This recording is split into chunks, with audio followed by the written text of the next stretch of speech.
Hello, how are you doing? My name is Otto, and I hope you're having an amazing day. Let's go straight to the point.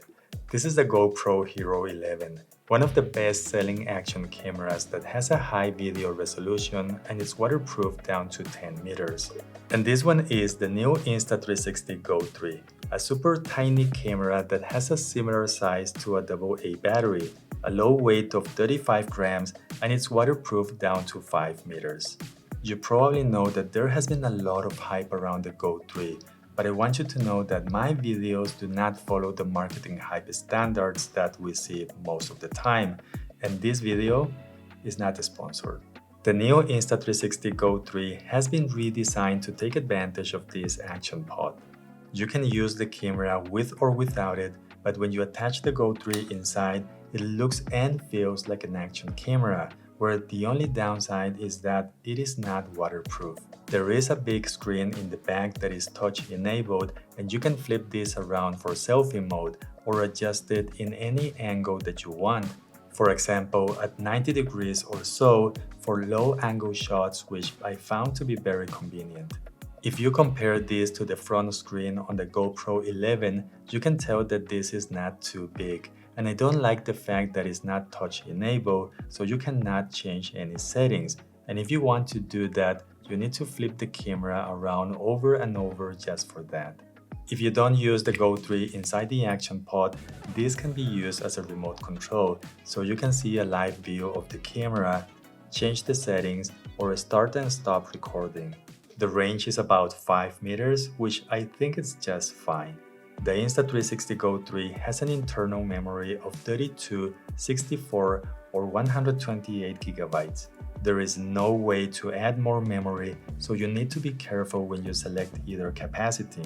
If you want my opinion, try to get at least the one with 64 gigabytes, as this will give you the maximum record time of 2 hours and 50 minutes at 2.7K, or 1 hour and 40 minutes using free frame mode at 1440p. On the GoPro 11, you can use a micro SD card, so we could say that there are not going to be memory issues since you can buy multiple ones and they're not too expensive. The Insta360 GO3 has a longer battery life than the GoPro 11. It will last from 1 hour and 50 minutes to almost 3 hours. And this will depend on the video mode that you want to use. But this battery is not replaceable, so if you plan to make lots of videos before you go to bed, you should consider getting a power bank. The GoPro 11 does have a replaceable battery that you can find for around $20, but be aware that shooting at 4K, one battery will only last for 60 to 80 minutes. So the biggest and most important difference can be found in the video resolution. The GoPro 11 can record videos at 5.3K up to 60 frames per second. And if you want the highest video quality, you can record in 10-bit color with a high bitrate of around 120 megabits per second. The Insta360 GO3 has a maximum resolution of 2.7K at 30 frames per second, and it doesn't have 10-bit color. If you want to record at that resolution, your videos can take advantage of Insta360's electronic stabilization, but they will not have horizon level, and your video will have a low bitrate of 50 megabits per second. If you want to enable horizon level and record with a higher bitrate, you need to use a video mode that they call free frame, and this is the one that I like to use the most, not only for those reasons, but because with this mode, it's easy to reframe videos to a horizontal or vertical aspect ratio using the Insta360 app.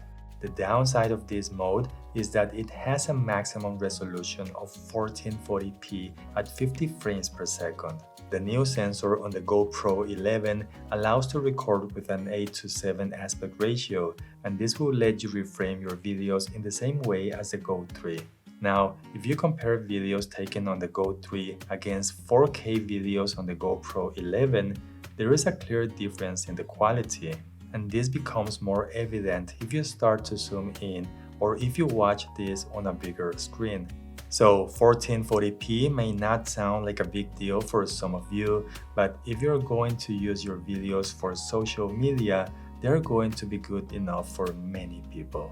I really don't feel that the Insta360 GO3 was designed to compete against cameras that can record at 4K, and instead, it has many features that I found to be really nice. The small size, for example, makes this a camera that is fun to use. The back is magnetic, which is great to be able to attach the GO3 by itself or using one of the multiple accessories that you get in the box, which are also magnetic.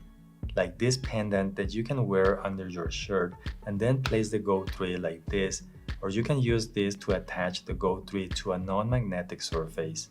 With the easy clip, you can place the GO3 inside this pot, change the angle if you need to, and use this on a hat or anywhere where you can fit the clip to create different kinds of POV videos. Both cameras do have an electronic stabilization system, and I like how they perform in different situations. We also have a horizon balancing system which will keep the video's horizon straight even if you're tilting the camera to the left or the right. But you can use this on the GO3 if you record at 2.7K, and on the other side, the GoPro 11 can use this in any resolution. There is one common problem if you want to use their electronic stabilization when there isn't enough light. The videos will have some vibration glitch effect, and in my opinion, it doesn't look good. But comparing these two side by side, it seems like the GO3 has less of this effect. So it's time to test the microphone on the Insta360 GO3, and this is what it sounds like inside my studio. Now this is the same test using the microphone on the GoPro 11, and this is what it sounds like. So now we are going to compare them outdoors. Testing 1, 2, 3, trying to look at all the cameras right now. It's kind of hard to do that. Testing 1, 2, 3, trying to look at all the cameras right now. It's kind of hard to do that. Being an internal microphone, I think that they do a decent job, but if it's too windy out there, they're not too good. The only advantage here for the GoPro 11 is that it is possible to connect an external microphone using the right accessory, and with the GO3, it's not. So the last topic for this video is overheating. If you're someone who wants to record non-stop, the GO3 is less likely to get overheated. It did happen to this one once when I was testing it indoors inside the action pod with no airflow or any kind of movement. But if you're going to use it outdoors, it shouldn't really happen. The GoPro 11, most likely because of the higher resolution and frame rates, will stop recording at some point. For example, mine overheats at around 45 minutes shooting at 4K at 60 frames per second. I know that this is important for some of you, but for some others, this is not going to be a deal breaker, unless you like to record 4K at 60 frames per second for about an hour. Please let me know which camera you like the most. If you ask me, I like the fact that the GoPro 11 has a higher resolution, a higher bitrate, and 10-bit color. But I like that the GO3 is a versatile camera that has an amazing small size and low weight. The value is also something that I would consider. Having a similar price, the GO3 comes with multiple accessories along with the internal memory. If you get the GoPro, you will get a carrying case like this, but you will need to buy some memory cards and most likely some extra batteries as I did. And even though the GO3 has a lower resolution, I like that the videos actually look quite good, especially for social media. In fact, even better than other cameras that are supposed to have 4K. Relax, I'm not talking about you. The links to these cameras are going to be in the video description. If you buy either one using them, you will help to support this channel. I hope you're having an amazing day, and I hope to see you all in the next video. Ciao. Ciao? Did I get it right?